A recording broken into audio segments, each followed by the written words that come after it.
Hi guys, it's Allie with Allie Answers. Thank you so much for joining me today. If you're a regular watcher or subscriber, welcome back. And if you've never watched before, welcome.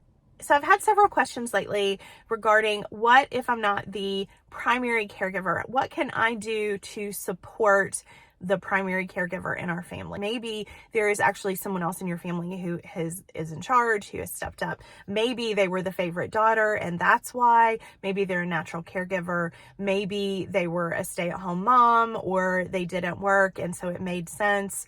For whatever reason, this other person has taken control and is making sure that your loved one is taken care of, whether that is in person or they're visiting them on a regular basis and ensuring that everything's going the way that it should while they're in care. So in long-term care, like a nursing home or assisted living or memory care. My sister has tried to resign her position as favorite daughter a few times, and I've refused her resignation because my mom and she get along better. And as much as I am a natural caregiver, that's not something that my mom wants. She wants my sister, and it's not my sister who's the natural caregiver. So in our case, it's a little bit different.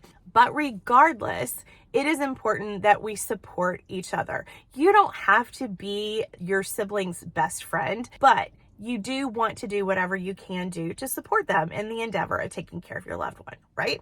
So let's talk about some of the ways that you can do that. Number one is to support them verbally. That means saying thank you. Thank you for all that you're doing.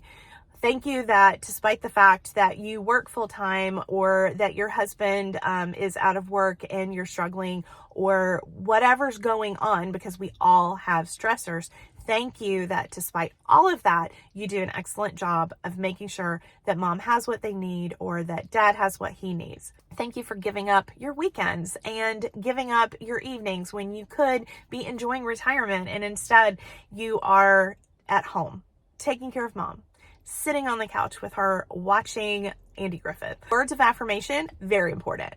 But beyond that, how else can you support your family member?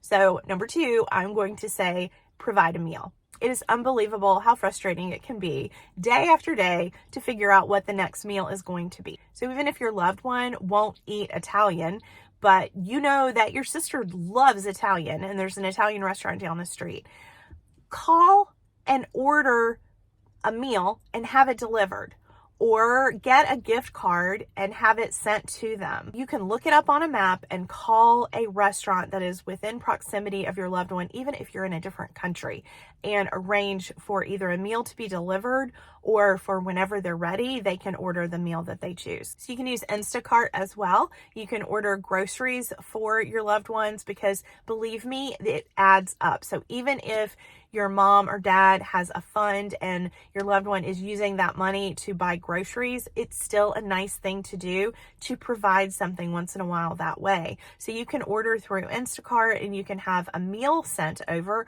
or you can just send over some of their favorite items. One of the things that I did for someone who was out of town one time was just order a bunch of their favorite candy. So even though they didn't need groceries and that person really didn't need a meal, I knew that they had a bunch of favorite candies and I ordered it through Instacart and someone delivered it in a 2-hour window. It was cheaper than ordering something online.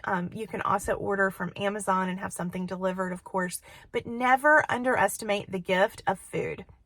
Next is time.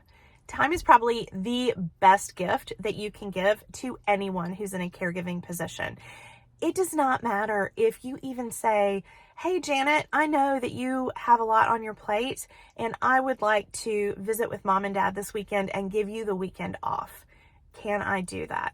That is something that almost every single person is going to jump all over because you know what everyone wants more of is more time to sleep in or go to bed early or go out to dinner with their spouse or just sit on the couch and watch a show of Netflix. Because if you're not the primary caregiver, then that might be something that you do without even realizing it is a gift. So even if you're not a natural caregiver, you're like, oh, I can't help mom go to the bathroom, or what if dad has to get up and walk around and I'm nervous? What if he falls? Even if you're not comfortable, offer to do it.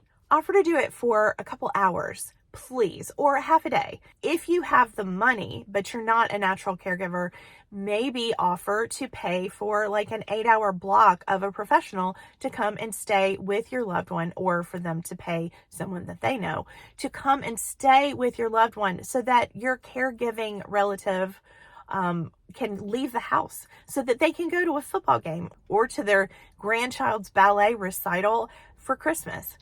It is an amazing gift to give someone the freedom to leave the house, because when you are a caregiver, especially in the home, or if you work full time and there are caregivers in the home and you're coming home and you have the added stress of caregivers that are in the home, you've got the loved one in the home, you've got your own stressors, you've got the whole day in your mind still. When you get back to the house, you're under a lot of pressure. So if you know that you can go out and have Mexican and relax and enjoy the fact that someone else is going to be responsible for a little while, even if it's just a few hours, that is an amazing gift. So if you can go there in person, sit on the couch and be there, then do it. If you need to hire a professional, do it. What if you offered to drive to a doctor's appointment, or take them to the dentist, or take them to adult daycare one of the days during the week, them to church one Sunday? Get in there if you can.